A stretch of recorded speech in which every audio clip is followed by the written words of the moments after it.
Sekhie, what do you think of vanilla ice cream?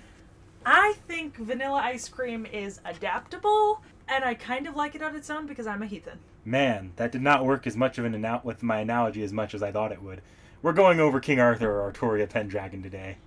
I mean, that's about as vanilla as you can get for Fate. Yes. That literally does not get more vanilla. Adaptable, but it's the face of it. Yeah. I'm sure you've seen it, but just want me to throw up a little image here? Yeah, let's take a look. This is Saber. I know, she's a Saber. I think she has other classes, though, doesn't she? She does, but we're gonna start with vanilla, and then as this video goes on, we'll less vanilla. We'll move on to some of the funkier flavors. So this is vanilla ice cream, Saber or King Arthur. Yeah, pretty girl. Oh, girl. look, I'm not the wiki, the Grand Order wiki. Pretty girl, blue pretty dress. bog standard. They have some alternate, like armor. Ooh. Crown. Carol. So this is our first time doing this, I think. Yeah. So for sake of like getting our feet in the water, is there anything that because you've seen Fate, is there anything that you know how some of this stuff works? Is there anything that you necessarily wanted to start with here? I have notes for pretty much everything. I mean, this, so. I don't. We're doing Saber today. Yes. I don't. Stop that. I don't love Saber as a character. No, I got that. I generally find her pretty fucking boring, and I think it's really annoying that we don't really know anything about her for like a long time, even though it's very obvious who she is for like all of it. And I know that she's basically porno fan art. That's the reason why it's a female and not a male. Yes, we'll get around to some of that later, I think, but yeah. I guess, do you want to start there then? Some of the backstory you just didn't necessarily get because it's in a Japanese-only material, because Fate?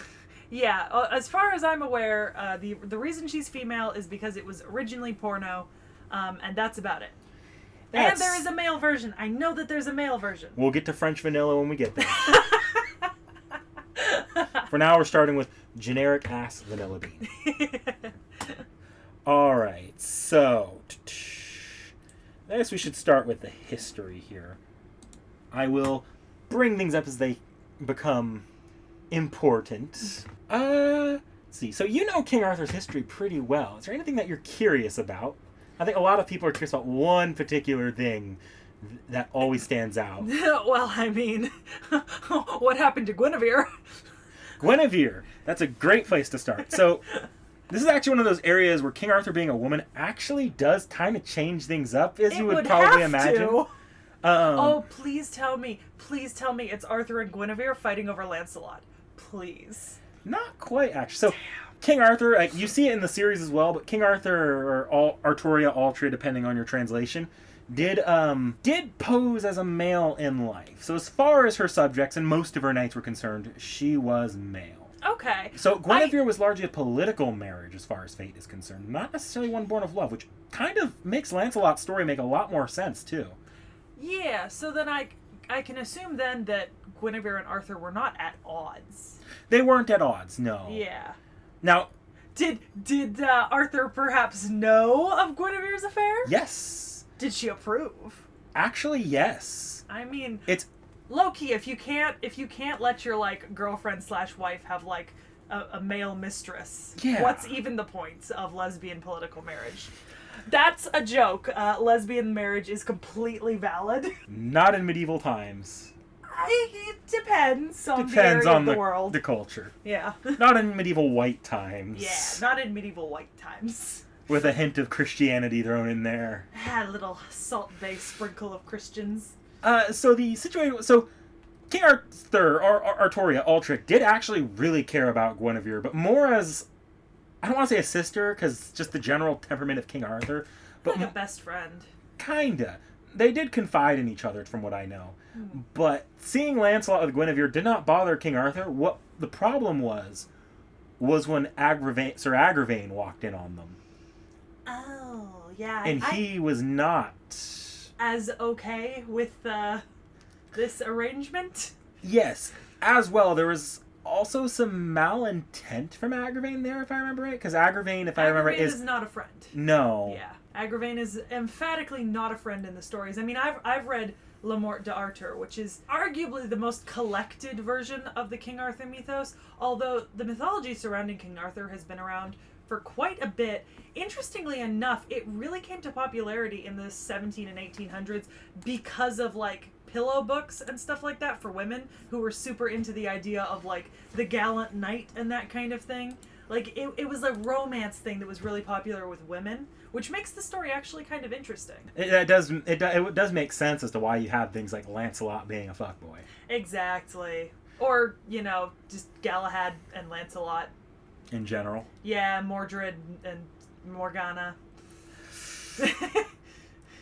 I mean, when your life wasn't exciting. Well, obviously, Agravain sees Guinevere and Lancelot, and this is a political problem. This is where King Arthur's character comes out. Because King Arthur is, from my own analysis and from what I've picked from other people's analysis, supposed to be a very Lockean king. An idealized version of the king. Yeah, he's basically the ideal ruler. Like, everything good. He's fair, good at heart. He makes wise decisions rather than emotional ones, which is one of the reasons why the whole Guinevere and Lancelot plotline in the books themselves is such a thing that tears Arthur apart, because he's loyal to Lancelot, his brother at arms, and he loves Guinevere. This is his wife, his confidant. But he has an entire section of knights behind him, half who agree that Lancelot just made a mistake, or Guinevere did, and half who, like Galahad, are completely against this infidelity and that kind of thing. Yes. So that's actually fairly similar to what happened here. I think the only thing I'd add is Altria or Artoria, because at this point this is only a political marriage, but it's political. If it comes out that King Arthur's wife cheated on him or her. Well, there's no legitimacy to the throne then. And fucked Lancelot. Then, well... Also, arguably, Guinevere having a lover on the side as Lancelot would have provided a way for them to get a male heir that Arthur would have accepted without anyone being suspicious. We'll get to the heir. Oh boy. Oh boy. Well, Guinevere and Lancelot, obviously Lancelot couldn't go unpunished. Guinevere had to go punished as well. Of course. So Lancelot was put on trial, but not because Artoria wanted to, or Altria, but because they had to. Yeah. Because otherwise that could have caused political problems in the kingdom. The lords might have created a stir, and at the time they were fighting other wars, so... It would have been seen as favoritism and weakness. Yeah. Yeah. Lancelot did not know King Arthur was a woman and knew about and approved of this, though. Well, see, so when King Arthur... That's unfortunate. King Arthur ended up trying to appease both, but ended up appeasing practically nobody. Because at this point, this is one of the inciting incidents for Mordred's rebellion. Yeah. And Lancelot, who's intensely loyal to King Arthur other than this, King Arthur just fails to punish Lancelot in any real sense. I believe Altria in Fate literally just sends banishes Lancelot back to France. Which is what happens in some versions of the story as well. He is banished, but Guinevere also faces consequences. Yes. Though I don't think King Arthur's kingdom lasted much longer after this, so I don't think Fates cover that too much, but it might have. Yeah. I don't think anything too crazy happened to Guinevere after that. But Lancelot felt he wasn't punished at all for what he viewed as the ultimate betrayal of King Arthur. And that did drive him to madness, which Fate Zero, that's why Lancelot's a berserker at that moment. And in Fate Zero, remember, Lancelot was upset with King Arthur for not being able to put her foot down as a king. Basically. That's some self-sacrificing bullshit. Also, a lot of this could have been averted if he had just known, because then they probably could have been a lot more stealthy. That said, the issue of an heir is something weird in Fate. Okay, no, Mpreg is not a thing, right? No, no, thank God, no. Guinevere didn't have a dick, did she? No. Thank God. King Arthur did. Is this where male King Arthur comes in? No. Okay. So are we Merlin was intensely focused on the possibility of an heir. Okay. Why don't I pull up Merlin just a bit? You'll see him again eventually, I'm sure, but okay. he's here's Merlin. This fuckboy. Yeah, my dude Merlin. He makes some good choices. Not all, but some. Typically none. But as a bit of a practical joke and as a bit of a nudge to King Arthur, at a party while King Arthur was drunk, but I could be wrong, Merlin magically implanted a dick onto the female King Arthur to encourage King Arthur to get Guinevere pregnant and have an heir. Is this still part of the porno storyline? No, this is a bit of a backwards... this is not so much for the porno, but more for the... Well, I'm sure it is inspired a porno somewhere. This is more of a backwards bending to justify the existence of... Our favorite small child. Our favorite whiny bitch. Mordred. Which is, I mean, once again interesting because in... You know, depending on the different versions of King Arthur stories you read, Mordred is usually the son of Morgana, or Morgan Le Fay.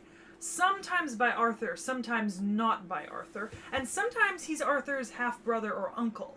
I'm glad you brought up Morgan Le Fay, because it is indeed the scion of Morgan Le Fay and Arthur. Oh boy. Here's where things get boy. fate. So, in the actual thing, Morgan Le Fay, I can't remember if aren't some tellings that Morgan Le Fay raped the male King Arthur?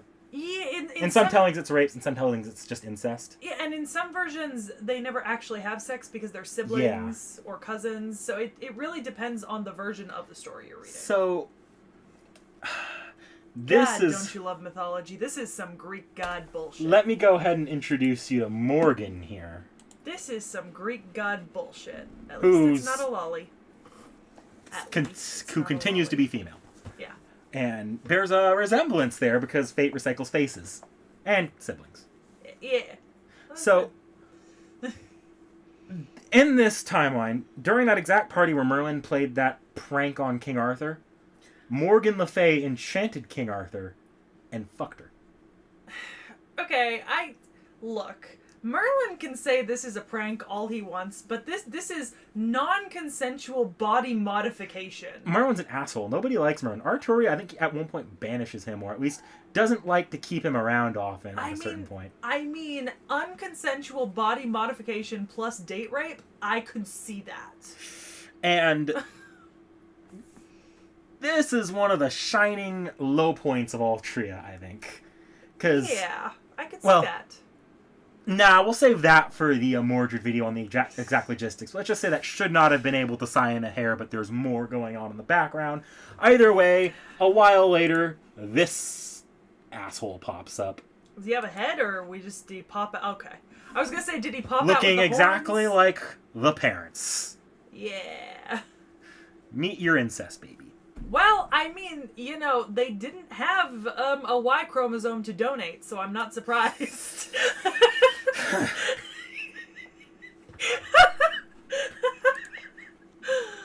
Oh God, that's so. I don't like how happy that is. That's so adorable. I hate it. So, Mordred eventually comes to King Arthur's court and becomes a knight of the Round Table, as normal. Mordred actually heavily looks up to King Arthur at this point, like, to the point where Mordred eventually learns of his own lineage. Mommy-daddy problem? And because Morgan reveals it in an effort to... Because at this point, Mordred is largely turning against Morgan's plan of insurrection, basically. So she's like, your friend Arthur is actually your mother-father. And you are the heir to the kingdom. Yeah. At which point, Mordred tries to go to King Arthur and be like, hey, I'm actually your child and your heir. I'd like to take on that responsibility as an actual child of yours. To which King Arthur looks upon Mordred and says, no. Okay, but I mean date rape, baby. Yeah. Involuntary date rape, baby. Maybe if he didn't ask to become the heir to the king, just say, hey, can we foster a relationship first? Maybe it would have worked better. Now, there's a few layers to why King Arthur said no. For one, because King Arthur, I think, fully believed Mordred at this point. You can't with a face like that. Oh, yeah, there's no denying that. That is... That is genetic proof. Yeah. That is...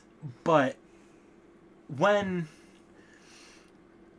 King Arthur drew Caliburn from the stone, the original Caliburn that later became, or later King Arthur got Excalibur, the original Caliburn, and Excalibur and Avalon had this effect on her too. It actually stunted her growth at her teenage years. So she grew incredibly slowly to not at all. Emotional maturity. But emotionally did mature. Oh. But that also meant that King Arthur had effectively immortal life and did not actually need an heir outside of, or did not have to rush to find an heir. So therefore an heir just represents a rival for the throne, really. If anyone's unhappy with the decision she makes, they rally behind the heir. As well, King Arthur knew that there was, had this idealized version of what needed to be king, as you see in Fate Zero. Yeah, and obviously no one except for them could fulfill that role to the extent. Yeah, and in theory that wasn't that bad because you're immortal. You want to switch that back to the chibi? I cannot stop looking at her underboob. Like it is. Thank you. I feel less disgusting. Well, eventually, as happens in legend, all hell breaks loose while King Arthur's away. Of course. And King Arthur dies at the Battle of Camelot. Yes. Fun fact. If you remember Stay Night and Zero, consistently King Arthur could not go spirit form. Yeah. This is because King Arthur, unlike most heroic spirits, at least in that point in the franchise, was not dead. As she's dying, as Bedivere is carrying her to a tree. She's sent to Avalon. In the story, she's sent to Avalon. But this is pre that, too. Yeah. King Arthur basically agrees with the world wanting to redo everything because she didn't want Britain to end up fucked like it was going to. And that's where the events of Fate Zero and Fate Stay Night take place, where one way or another King Arthur fails, but sometimes so and sometimes not, comes out a better person for it. Yeah. And then has Bedivere throw the sword into the lake. And she's sent to Avalon Yep. in the stories, and in the stories it's to sleep until she is needed again. Yep. Or he is needed again in the stories, which would mean that they're not really dead. That said, Avalon and equivalent areas like Valhalla and Fate are just the throne of heroes where the servants are summoned from, for the most part. There's a few things, Avalon itself's actual location on the reverse side of the world, but what a lot of people consider it that is, as far as King Arthur is concerned, the Avalon that King Arthur was sent to at her death was the throne of heroes, as opposed to being... Because think about it, summoned after her death for when the world needs her. Yeah. There's actually implications that she was summoned earlier in the timeline as well, prior to her birth, for other things, but that's speculation based off of other material. Yeah. So that's sort of a brief version of the King Arthur history. And from that, we get a template that's used for several female servants, including Nero Claudius in red. Yes. Sorry, I haven't seen the series with Nero Claudius. I just fucking love that it's just a red-coated saber, Artoria. Made because they wanted to trick people into thinking it was Artoria. Yeah, because that's what I thought the first time. I was like, is that a red-coated saber Artoria? That said, there are plenty of other Artorias, but why don't we get along to that French vanilla now? The only Arthur I will accept. I won't go too far into this particular version. I'm just covering this one French. You were gonna write French vanilla Arthur.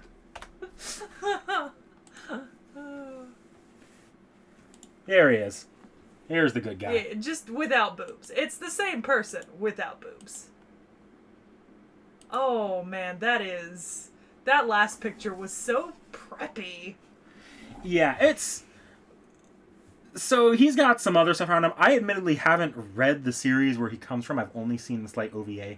But to my understanding, largely he's the same as King Arthur, just a different timeline. This is the biggest, just the only time you're probably going to see today of a different version. It's just a different timeline where most things are similar. In fact, parts of the lore established in his story are pulled in Elmaloy.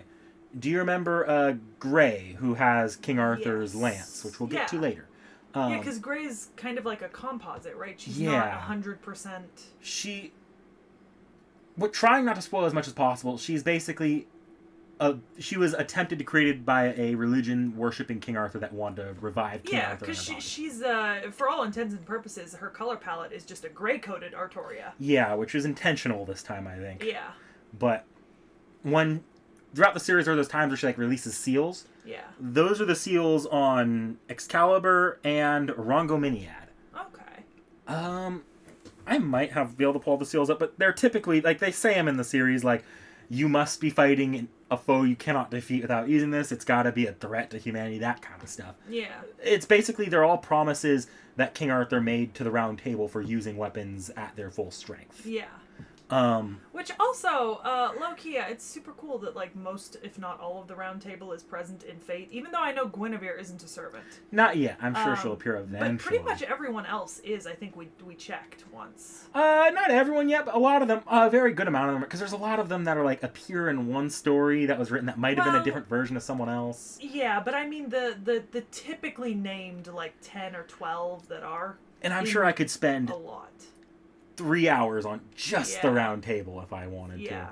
But we've got a lot of ground to cover with King Arthur here. A lot to trim in editing, I'm sure. Yeah.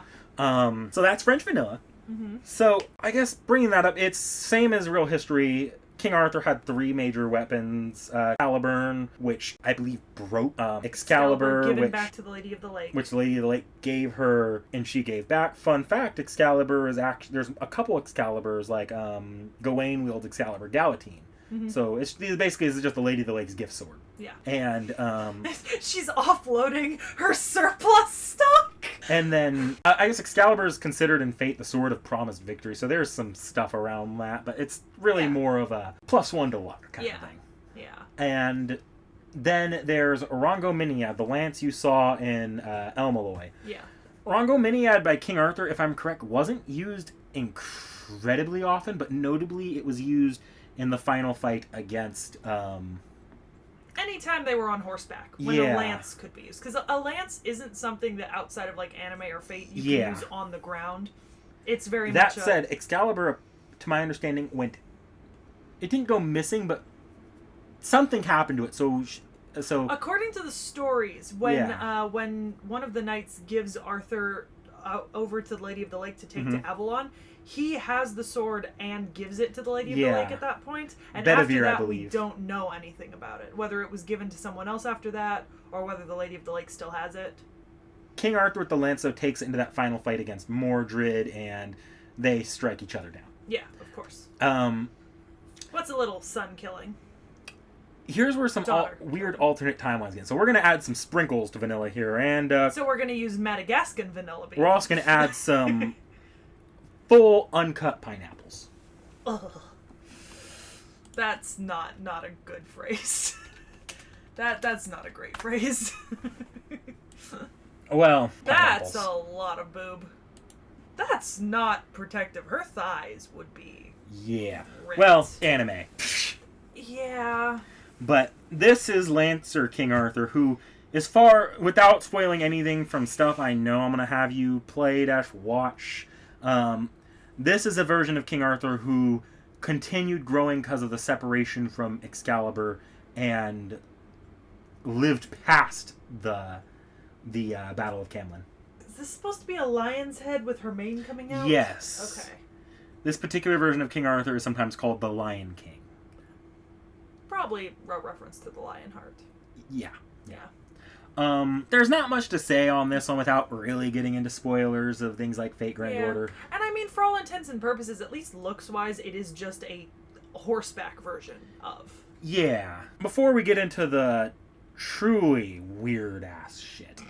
I think you lost the opportunity to say that when you introduced me to Mecha Bathory. You're gonna get that eventually later. Yeah. But the truly weird-ass shit, I do want to quickly skim over some other things. You've seen it in the Fate Grand Order movie I had you watch, and the D&D campaign you fought them. The Saber Altar. Yeah. There's not much... Dark-coated Saber. There's not much to say about Saber Altar, at least, other than this is the saber this saber's just corrupted by the Holy Grail. And then most altars are in some way like that. Yeah.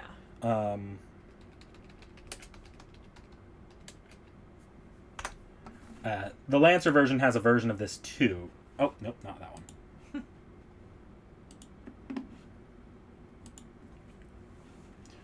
Somehow that might be my favorite character design for her. Oh, don't worry. We're going to get back to the watermelons soon. Ah. And the open thighs. That might be my least favorite version. Put the armor back on. Cover up. You are inappropriate. Yeah, I actually personally don't care for the later designs. I always switch to the early designs. I think it's... one of the things about Fate that's interesting is it does have multiple artists working on it. So. Yeah. So you get some interesting stuff like this. I want to say this... Was this Wada Arco? It was somebody. Yeah. I know the worst example for me is that I absolutely hate Wolfgang's... His Ascensions. Original design. I think it looks hideous, but that's just me. Yeah, you're going to get some weird art style clashes with some of these alternate versions. Yeah. Alright, so... I've shown you vanilla, I've shown you French vanilla, I've shown you vanilla sprinkles, and vanilla with some chocolate sauce on it. Oh boy. Are we going to get into full Neapolitan now? No. Oh no. Well, actually, let's get into Neapolitan. Oh boy. I'll save the weirder flavors in a bit. You probably saw there were a couple of the servants that there are summer, like, fan service variations. Yeah, like swimsuit editions. And there's not much to say. Editions. History-wise, there's no crazy differences, but you get things like this. Just... You know what? You know what the worst thing? What? That is maybe the most covered up I've ever seen an anime girl in a swimsuit. And then you get the most... Like, this is new to the NA server. Mm-hmm.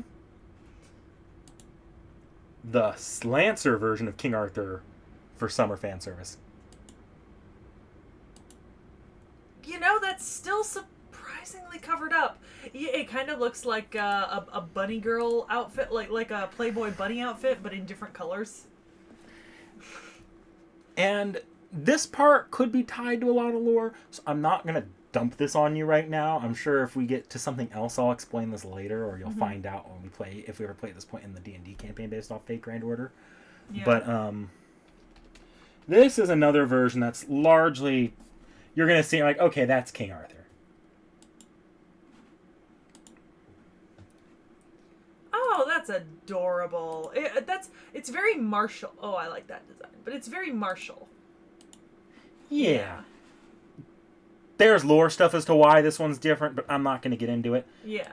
I actually almost forgot this one. Again, this is actually just King Arthur. Is this Saber Lily? Yes, this is King Arthur pre getting Excalibur, but post pulling Caliburn. Okay. So it's just a smaller, younger. Small. Yeah, small Young. child. Less armor. Innocent. Yes. Alright. So, we've seen vanilla, French vanilla, vanilla with sprinkles, vanilla with chocolate sauce. Neapolitan. Various flavors of Neapolitan. Now are you ready for the Star Wars tie-in that's just mint chip? That's not a thing. That's not a thing. Why is that a thing? And this isn't the only thing. Like, you don't see it in these artworks here, but let's go to the sprite. Why is that a thing? Why does she have a... I mean, it's cool she has a lightsaber, but what... This is other weird stuff. What possible lore reason is there for Saber to have a lightsaber outside of her name? Do you want the real life, like, backstories to why this exists, or do you want the lore first? Both? This is very confusing. She's wearing a baseball cap. So as a backstory, this is a gag character for an April Fool's manga, I believe. Okay. This person is Mysterious Heroine X. Oh, please tell me. Oh god, this is one of those, like, slice of life where there's just, like, the mysterious hero appears to save you. No, this is a... Mysterious Heroine X comes from a place called the Servant Universe, where every servant ever summoned exists. And they, like, even if they're the same servant summoned twice, they exist again there. Oh, that must be hell. It is hell. Actually, the overabundance of King Arthur servants and sabers leads to the need for this thing to be created, because this character hunts down all sabers and all King Arthurs to strike them down to destroy the infestation. Oh wait, that's actually kind of awesome. Because the infestation of sabers led to the oppression and genocide of archers who in FGO have an advantage against sabers. Jesus. And the oppression of lancers who are weak to sabers. What the... Oh and my a lot God. of population overgrowth. What the actual fuck? Genocide? Bounty? I love this. And this of course, is my this is favorite. all dropped to a space backdrop that's just a Star Wars parody. This is my favorite. Now love then, this. are you ready for the Star Wars tie-in that's just Rocky Road? I don't even know what the fuck that means, but okay. You remember how the other Artorias had an altar form? Oh, there's an altar form of this? Does she help the sabers? Meet Mysterious Heroine X altar, Lord of the Sith. Oh my God. It's red and everything. She also her more lightsaber blatantly is has a red. lightsaber. And she has a double-sided lightsaber in some of her animations. Like, what's his face? Darth Vader and Emperor That one. Palpatine, Darth Sidious, Kylo Ren. This is like the most blatant Star Wars we've gotten so far. So I assume she helps with the oppression and genocide. Here's the fun right? thing. So she was created as a weapon for a group called the League of Villains. Oh boy. However, during an attack, the leader of the League of Villains was killed, and she was and she had to escape, and in an explosion lost her memory, landing at the same high school that Mysterious Heroine X is being trained at, and they spent their high school years as friends. Okay. Before eventually Heroine X Alter regained her memory and went back to join the League of Villains. Okay. And at some unspecified point dies before ever seeing her friend again. Aww. She's like the dark side of hunting sabers. She's both a saber-destroying weapon, because the sabers are a nuisance for everybody, Of course.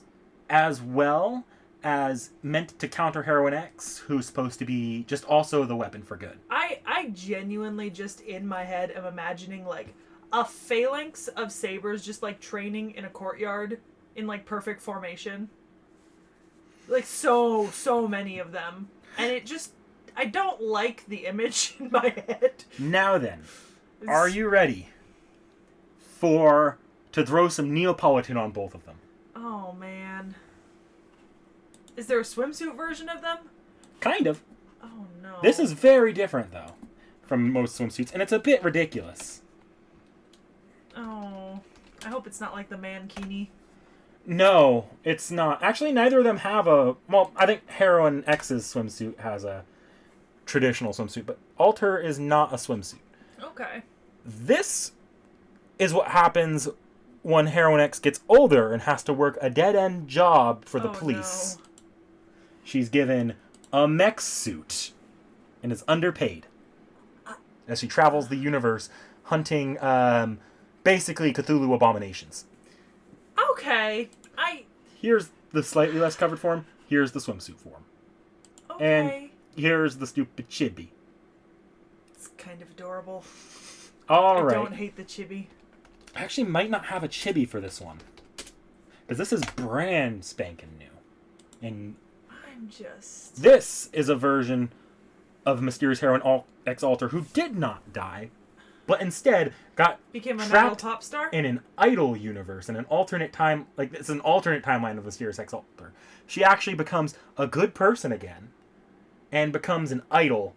Why does this feel like Scooby-Doo Kiss the Mystery? Like, this is so convoluted. I don't understand. This doesn't make sense. I mean... Welcome to the Servant Universe. Man. Ironically, still don't like Saber. Then obviously, she's not necessarily a version of... Or she's kind of, but Grey. I don't want to get too into her here, but... Yeah, Grey is separate. Grey's Grey. You have to respect Grey as Grey. Yeah. But it's worth mentioning she is the copy of King Arthur. Yeah. Let's see. Did I have anything else that was, like, crazy weird that I needed to bring up here? My dude, somebody needs to make this into a pillow book and introduce it to people who are into the King Arthur mythos. In English. I can only imagine the fan fiction. I do not want to look into the fan fiction. The fanfiction's not bad. It's the dojins you have to look out for. it's just as bad. I consider them essentially the same thing. A doujin is a fanfiction just with art. A fanfiction is just doujin but written. Alright, so I think I've covered things here mostly. I'm going to switch back to Artoria just for the last little section of this. That is... Artoria... FGO. That is just... Yeah, we're just going to move back to this. Vanilla. Back to vanilla. Vanilla's good sometimes. Yeah, I missed vanilla. I wanted vanilla back. So, okay, my personal thoughts on Artoria. Just...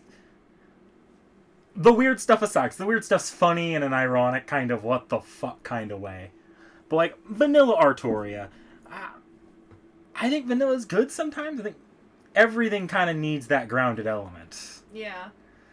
Like, even if sometimes you just like that good Iskandar flavored ice cream a little better. So, I enjoy Artoria. There's a lot there with the extended fate, but I am perfectly understanding as to like why she didn't leave much of an impression initially in the series we watched. Well, and I know Artoria is basically the mascot for Fate. I mean, Yes. she is the character that everyone knows and everyone recognizes. She's on, like, the front of the box on everything. And so I had seen her quite a few times before I ever watched Fate.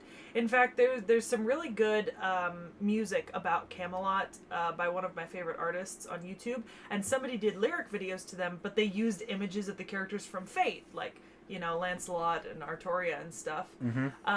And that was actually how I first saw her artwork.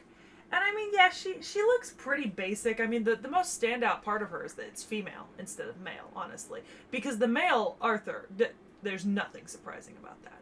I mean, it's a great design. There's just nothing surprising.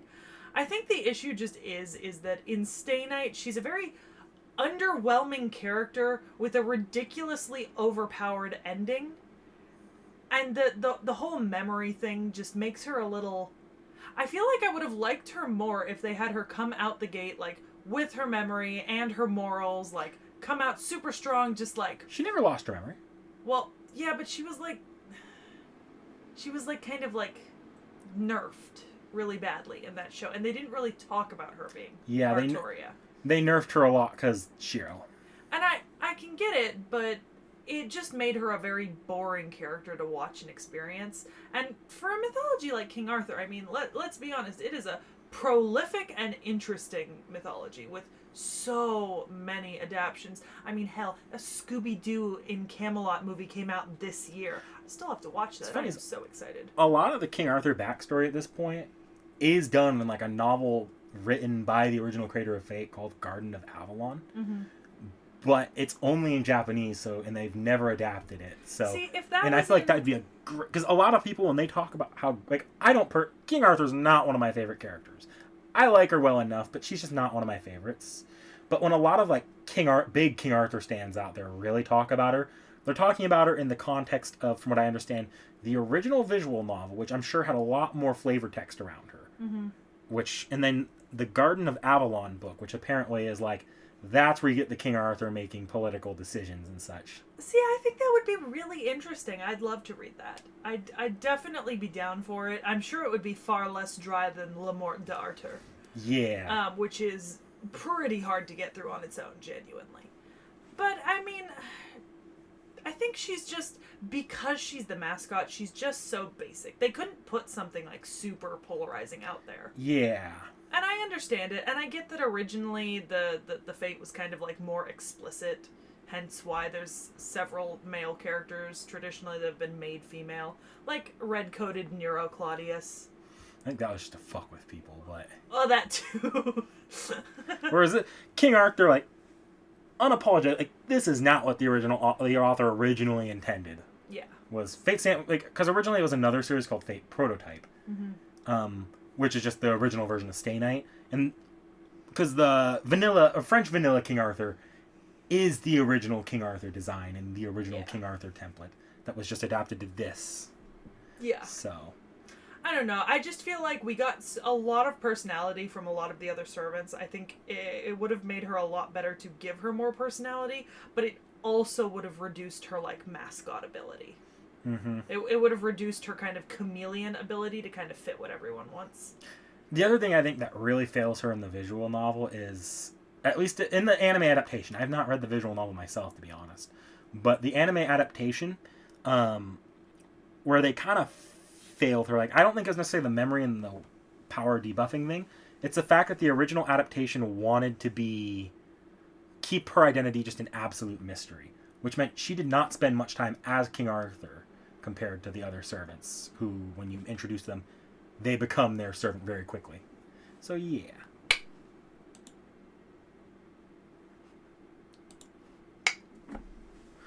So, yeah. I mean, I guess that's about it here. Anything else that you wanted me to go over here? I don't think Or so. questions? I think I'm definitely interested in all of the round table as a whole. But I also understand that, like, some of them aren't as fleshed out, some of them don't exist yet. We'll see when we get to the round table. The round table, outside of a few key members, might very well end up being their own episode. Yeah. Because a lot of their, like, I covered a few of the, I covered Lancelot, Mordred, Agravain, a lot of them, Morgana. I cover a lot of the King Arthur mythos in this video. I think it's just too tied together to keep them separate. So there's a few that are, like, would be kind of fun to, so we might eventually, later on, far after this, just do the round table in general, really emphasizing the other characters' experience and their versions. Yeah. But for now, I think Artoria, I think this is where we'll have to leave the round table for the time being. But it's a good overview of the character, and I think she's, other than the fact that it's a female version of King Arthur, she's pretty solid for a historical figure. They haven't done anything super drastic other than the gender. Oh, yeah, no, it's not. So, yeah. Oh. Oh, dear. I forgot one version. It's kind of a... I'll flash it up. Just get your react. We don't need to go over it too long. Oh, boy. Oh, boy. There are too many versions here. You can legit have an entire setup of just King Arthur at this point. Oh, yeah. This is the altar version of Altria. Oh, okay. Or the altar version of Summer. I like how they were like, we're going to make it a summer swimsuit, but it has to be maid or military. Or little goth girl. It couldn't just be swimsuit. It had to be goth girl, maid, or military. The fan base affectionately refers to her as Maid Altar. Yeah, that makes sense. I question the logistics of a maid wearing a bikini, but that is not for me to question, apparently. Anime maids, you know it gets Fan weird. service. No, I understand summer outfits. That makes sense then. I mean, I'm not all that surprised. I had heard of a few of these before. I knew about Altar because we watched the FGO movie, and I knew about the male version. But you were caught off guard by Heroine X. Lightsabers, my dude. Lightsabers. Oh, gosh. I wonder, do you want to see what that actually looks like in the game? Or would you like to go ahead and stop this? Nah, I'm sure I'll see it when I play the game, which I will do eventually for a purpose of not getting Kuklains. It'll happen eventually.